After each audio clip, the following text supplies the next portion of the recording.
This morning when I turned my Xbox on, the last thing I thought I'd see in the game marketplace was a game for the movie Battle Los Angeles, which just hit the cinemas around the world. This small arcade title is being sold for 800 Microsoft points, so is it worth it or not? Stay tuned to find out. The story is based on the events in the movie, starting with everyone thinking that a meteor shower is about to hit the Earth, then quickly finding out that it's an alien attack.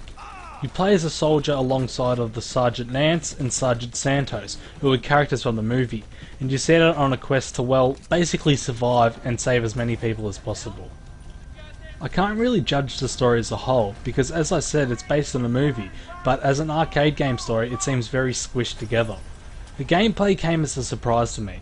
Loading up this game I had no idea what type of game it was going to be, and I was glad to find out that it was a first person shooter title.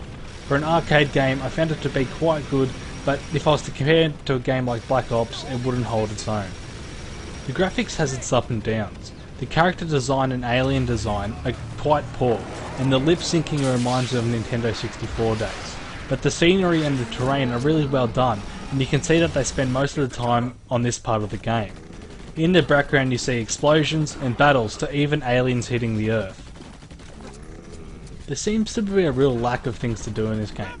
For starters, there's only 4 weapons you get to use throughout the whole game, and they are an assault rifle, a sniper, a rocket launcher and a gun turret, which you can't even carry around.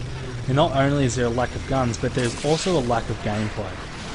The story goes for about an hour, depending on how hard you do it, and there's little replay value unless you want to go for the achievements, but even then it only took me 3 hours to get every single achievement.